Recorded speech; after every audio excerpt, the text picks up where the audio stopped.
मैं काफ़ी ताख़ीर से पहुंचा हूं और आपने इंतज़ार किया है, लेकिन तिलकल अय्याम नुदाविलुहा बैनन नास, कभी लोग आपका इंतज़ार करते हैं और आप भी ताख़ीर से पहुंचते हैं। तो मेरी इस ताख़ीर को अपनी बारगाह में माफ़ी का दर्जा दीजिएगा।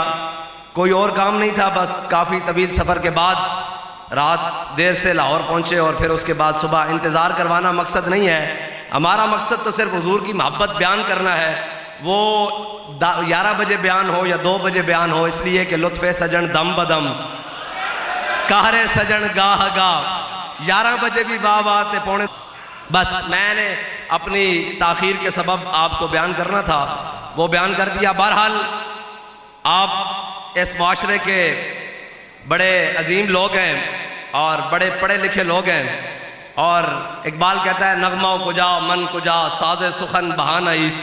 इकबाल कहता है हुजूर नाते कहाँ, शेर कहाँ, शायरी कहाँ, फ़लसफ़ा कहाँ। नगमा कुजा मन कुजा साज़े सुखन बहाना, साज़े सुखन बहाना। कहाँ काफिया रदीफ, कहाँ शेर व शायरी, कहाँ बैतबाजी, कहाँ इल्म तालीम, कहाँ जनाब ये फ़लसफ़ियाना बातें। कहता है नगमा कुजा मन कुजा साज़े सुखन बहाना इस, सुए कतार मी कशम नाकाए बेजुबाम राह। कहता है हुजूर मैं तो अबू बकर वाली बोली बोल के, उमर वाली बोली बोल के, उस्मान वाली बोली बोल के आपकी उम्मत जो उस ऊँटनी की कतारों में से बिछड़ गई है, जैसे कतार में से ऊँटनी बिछड़ जाती है, या रसूलल्लाह मैं आपकी मोहब्बत बयान कर करके उम्मत को दोबारा आपके दामन महबूब से जोड़ के रख रहा हूँ। बस हमारा तो मकसद इतना ही है कि हम ना तो कोई जनाब न शायर न खिरका पोश इकबाल, क्योंकि ये जावेद इकबाल के नाम से ऑडिटोरियम है, तो लोगों ने पाकिस्तान के अंदर मिस्टर और मुल्ला की लड़ाई डाली हुई है कि शायद ये नामूस रिसालत का काम ये मौलवियों का काम है, ये ख़त्म नबूवत का काम ये मौलवियों का काम है, और ये दीन की बात करना ये मौलवियों की काम है। हम दाढ़ी मुंडे दरवेश इकबाल की बात करते हैं, जहाँ सारे मुत्तफ़िक हैं कि इकबाल तू क्या कहता है। कहता है न फ़कीह है शहर न शायर न खिरका पोश इकबाल, फ़कीर रह नशी अस्तो दिल गनी दारद। कहता है मैं न शायर हूँ न फ़कीह शायर हूँ, न जनाब मैंने बहुत बड़ा जुब्बा कुब्बा पहना हुआ है, न मैंने बड़ी दस्तार बांधी हुई है। फिर इकबाल तू है क्या। कहता है फ़कीर राह नशी अस्तो दिल गनी दारद। कहता है मैं मदीना पाक के रस्ते का फ़कीर और दिल में मोहब्बत रसूल रखता हूँ। बस हमारा भी काम यही है कि उम्मत को वापस इमामुल अंबिया के दामन रहमत से जोड़ना। बस और मेरे हाथ में था जब तक मेरे मुस्तफ़ा का दामन, मेरे पाँव चूमती थी यही गर्दिश ज़माना। बस हुजूर के साथ मोहब्बत और अन्य वाह मोहब्बत, वो मोहब्बत नहीं जो पूछ पूछ कर की जाए। जिन्होंने पूछ पूछ कर की मोहब्बत और जिन्होंने अपनी अक्लो फ़हम व फरासत और दुनिया के तगाज़े चूँके कैसे चनाचे कैसे अगर मगर से मोहब्बत की, वो तो 1.5 मील भी इमामुल अंबिया के साथ नहीं चल सके। मदीना पाक से मकाम ओहद ये 3 मील है, जो हाजी जाते हैं आपको मालूम है, और मकाम शौत मदीना पाक से 1.5 मील है। और जो मुनाफिक थे वो 1.5 मील से वापस आ गए। उन्हें कहा गया जी चलें आप साथ, तो अब्दुल्ला बिन उबई 300 साथियों को लेकर मकाम शौत मदीना पाक से 1.5 मील है, ये वहाँ से वापस आ गया। और जिन्होंने कहा या रसूलल्लाह हमसे पूछते हैं जाना चाहिए कि नहीं, जाना चाहिए कि नहीं, जाना चाहिए कि नहीं, हज़रत साद बिन मुआज़ खड़े हो गया, क्या या रसूलल्लाह हम कोई कौम मूसा हैं कि हम कहें हमने बदर नहीं जाना, फ़ज़हब अंत व रब्बुका फ़क़ातिला इन्ना हाहुना क़ाइदून, जाओ तुम और तुम्हारा रब लड़ो, हम यहाँ पे जनाब मन्नो सलवा खाने के लिए बैठे हैं। कहा या रसूलल्लाह हम वो नहीं हैं, हम तो कहते हैं सिल हिबाल मन शेता वक्ता हिबाल मन शेता सालिम मन शेता आदे मन शेता खुज़ में नम वाले नामा शेता। या रसूलल्लाह बदर तो ये खड़ा है, हुक्म दें घोड़े समुद्रों में डाल के रख देंगे, हुक्म दे कैसर और किसरा के साथ जंग लड़ के रख देंगे, हुक्म दे आपके आगे भी लड़ेंगे पीछे भी लड़ेंगे, जान से भी लड़ेंगे माल से भी लड़ेंगे, हुक्म दे बहरे क़िमात तक घोड़ों के जिगर पिघला के रख देंगे। तो अल्लामा इकबाल से पूछते हैं इकबाल उनके पास घोड़े थे जो वो कहते हैं कि हमने समंदरों में डालने थे, वो कौन से घोड़े थे। तो इकबाल कहता है हर केश के मुस्तफ़ा सामाने उस बहरो बर दरगोशा दामाने उस। इकबाल कहता है झलिया जिसने दिल में मोहब्बत रसूल होवे ना, कायनात की हर नेमत उसकी जेब में मौजूद होंगी। बस हुजूर की मोहब्बत आज पूरी उम्मत तकरीबन 2.25 अरब उम्मत और इतना सा इसराइल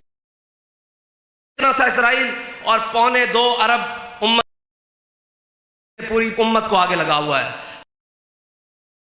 लेबनान, शाम, यमन, जनाब फ़लस्तीन, गज़ा, ईरान, यानी तकरीबन 4 जगह 5 जगह उसने बैक वक्त जंग छेड़ के रखी हुई है और पूरी उम्मत खामोश होकर बैठी हुई है। ये वो उम्मत है जो 8 तलवारें लेकर बदर गई थी और आज पूरी उम्मत, जनाब मैं ये बात करने लगा हूं तो बाद में आपको लोग आकर कहेंगे हाफिज साहब दहशतगर्दी वाली बातें कर रहे थे।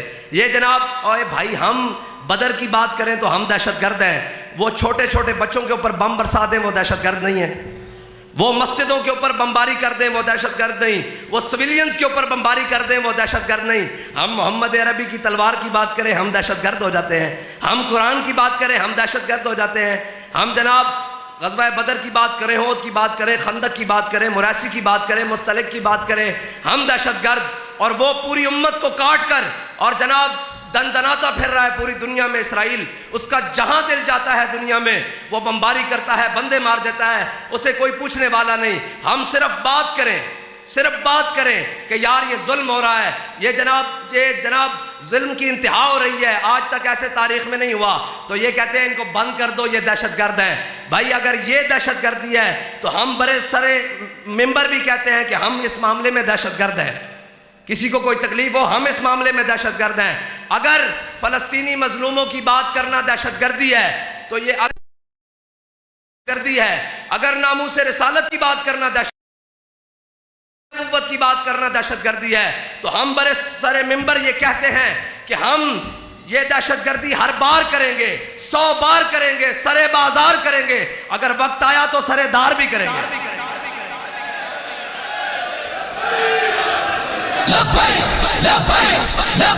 या रसूल अल्लाह,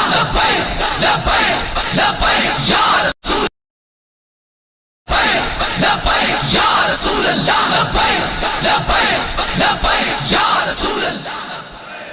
बस इतनी बात है। हम इकबाल कहता है तू बदल गया तो बेहतर के बदल गई शरीयत। इकबाल कहता है अच्छा हुआ मुसलमान और 14वीं 15वीं सदी के मुसलमान, तू बदल गया तो बेहतर के बदल गई शरीयत के मुआफ़िक़े तदरवा नहीं दीन शाहबाजी। इकबाल कहता है अच्छा है मुसलमाना तू बदलिया, नाल अपनी फ्लेक्सिबल किस्म की शरीयत और दीन भी बदल लिया है। और नहीं जी ये मौलवियों ने बनाया हुआ है। मैंने कहा है ये मौलवियों का दीन नहीं है, ये पीरों का दीन नहीं है, ये जनाब कारियों और हाफिज़ों का दीन नहीं है, ये दीन रसूलुल्लाह का है, ये दीन रसूलुल्लाह का है। और बदलेगा ज़माना लाख मगर कुरान नहीं बदला जाएगा, है कौले मोहम्मद कौले खुदा फरमान नहीं बदला जाएगा। ये दीन हुजूर का है और हम इसके चौकीदार हैं। हम ठेकेदारी का हमने कभी वादा नहीं किया, हम ये चौकीदार हैं। इमामुल अंबिया सल्लल्लाहु ताला अलैहि वसल्लम हमारी ड्यूटी लगा कर गए।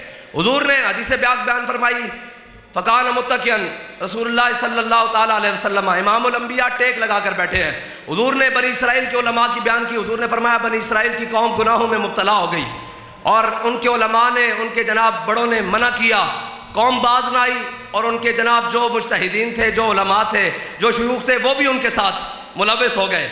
इसका मतलब पता है क्या है कि एक जानिब उलमा हक बयान कर रहे हों और दूसरी जानिब कौम के साथ मिलकर कौम के बदयांतियों में और जनाब उन चीज़ों में शामिल हो जाएं, फिर उनकी हक बात में असर नहीं रहेगा, उनकी हक बात में असर नहीं रहेगा। हुजूर ने फरमाया कौम को उलमा ने मना किया, बनी इसराइल के कौम को, कौम बाज ना आई, कौम को मना किया, वो बाज ना आई कौम, वो उनके उलमा भी उस कौम के साथ मिल गए और उनका खाना पीना उठना बैठना उसी कौम की तरह हो गया।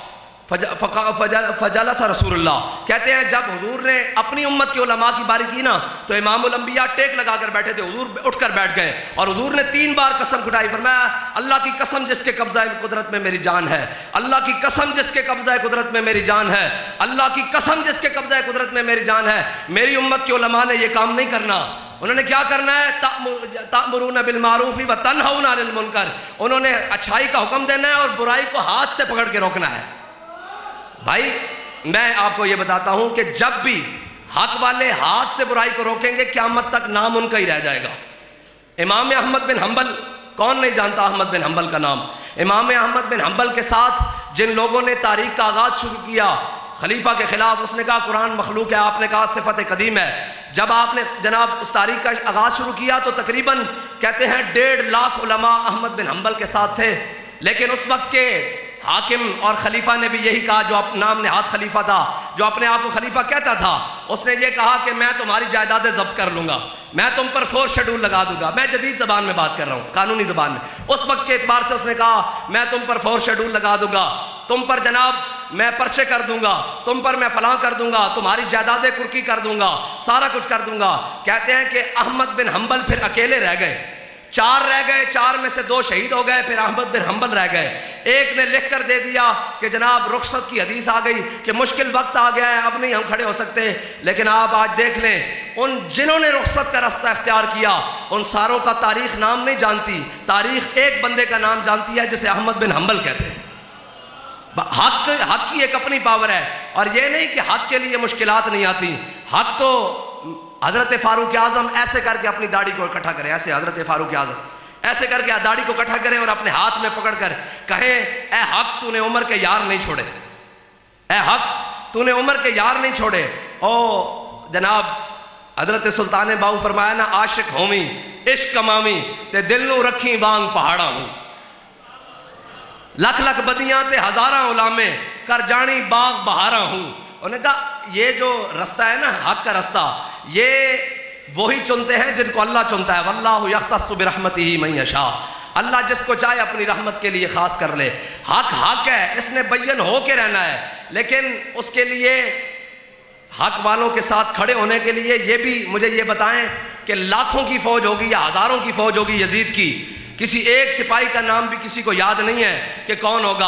हाँ, उस सिपाही, उस पूरी फौज में से एक को जानते हैं जो उस सफ से निकल कर इधर आया है, उसको हुर कहते हैं, उसको हुर कहते हैं। क़यामत तक नाम हुर का रहना है। उनको जनाब वही बातिल में रखा जाए, तादाद नहीं तोला करते, हमेशा तादाद में आज तक बातिल तादाद में ज्यादा हुआ है। बदर से लेकर आज तक बातिल तादाद में ज्यादा हुआ है। हक वाले होते थोड़े हैं, लेकिन जितने होते हैं सुथरे होते हैं, जितने होते हैं ये सुथरे होते हैं। इनकी खासियत ये है। बहरहाल हम इमाम अहमद बिन हंबल, ये लोग समझते हैं कि ये फसानवी बातें हैं, ये सारी चीज़ें बातें हैं। हमने अपने दौर में अहमद बिन हंबल के खादिम को देखा है कि मुश्किलात बर्दाश्त करनी और जालिम के सामने डट कर बात करना और ये सारी चीज़ें करनी हमने देखी हैं। इमाम अहमद बिन हंबल को जब गिरफ्तार कर लिया बादशाह वक्त ने, आपको लेकर जेल में जा रहे, तो रास्ते में एक डाकू आ गया, उसका नाम अबुल हैसम है। उसने कहा, इमाम साहब आप किधर जा रहे हैं? ऐसे जैसे आज हमें कोई पकड़ लेना जनाब, हुकूमतें पकड़ के अंदर कर दें, तो लोग कहते हैं पता नहीं मौलवियां की कीता, और कुछ नहीं कीता, जो अहमद बिन हंबल ने कीता असी भी वही कीता। बहरहाल इमाम अहमद बिन हंबल को आगे ले गए, उन्हें सामने से उस वक्त का सबसे बड़ा बदमाश और डाकू आ गया, उस अबुल हैसम उसका नाम। उसने कहा, इमाम साहब आप किधर? इमाम साहब ने कहा, बादशाह वक्त के साथ टक्कर हो गई है। वो कहता है कुरान मखलूक है, मैं कहता हूँ सिफत कदीम है। कहा कि आप हक पर हैं या नहीं? इमाम अहमद बिन हंबल ने कहा, मैं हक पर हूँ, हक पर हूँ। उसने जो इमाम साहब से बात की, उसने कहा, इमाम साहब मैं डाकू हूँ, बदमाशी करता हूँ, रस्सागिरी करता हूँ, रिहा होकर जा रहा हूँ, 18,000 कोड़े कमर पर खाए हैं, रिहा होकर जा रहा हूँ, फिर दोबारा प्रोग्राम इसी काम का है। तो आप अगर हक पर है ना, तो अपनी कमर पर हक के लिए 18,000 कोड़े जरूर खाइएगा। इमाम अहमद बिन हंबल कहते हैं कि मुझे उस डाकू की बात दिलेर कर गई। और हजरत आपके बेटे हजरत अब्दुल्ला वो कहते हैं कि इमाम अहमद बिन हंबल जब भी दुआ मांगते तो दुआ मांगते, रहमल्लाहु लिअबिल हैसम गफरल्लाहु लिअबिल हैसम, या अल्लाह अबुल हैसम पर रहम कर, या अल्लाह अबुल हैसम को बख्श दे। हम कहते हैं अब्बा जी हम बेटे हैं, आप हमारे लिए दुआ नहीं करते। अबुल हैसम की बात मुझे दिलेर कर गई। एक डाकू की बात अहमद बिन हंबल, इमाम अहमद बिन हंबल को जब बाज ना आए वहां भी हक बुलंद किया, तो बादशाह वक्त ने आपको जेल से निकाला और आपके जनाब कमीज उतरवाई और ऊंट की नंगी पीठ पर आपको बांधा, बगैर पालान और कजाबे के आपको ऊपर बांधा और बांध कर कहा कि इनको कोड़े लगाओ सरे बाजार, यानी जैसे माल रोड है या अनारकली बाजार है या इस तरह के मेन रोडों पर, कहा ऊंट गुजरे और 7 जल्लादों ने हाथ में कोड़े पकड़े हुए, और कोड़ा मारने वाला कोड़ा मारता तो अहमद बिन हंबल कहते रुक जा, कहते ऐलान करते नंगी पीठ के ऊपर, ऊंट के ऊपर, कहते हो जो मुझे जानता है वो जानता है, जो मुझे नहीं जानता वो भी जान ले कि मेरा नाम अहमद बिन हंबल है और मेरी बादशाह वक्त से टक्कर हुई है। वो कहता है कुरान मखलूक है, मैं कहता हूँ सिफत कदीम है, और ये कोड़ा मैंने अल्लाह के नाम पर उसको माफ किया, अगला मारो। ये अहमद बिन भाई, हक के लिए तो फिर इतनी कुर्बानियां देनी पड़ती हैं। हक तो फिर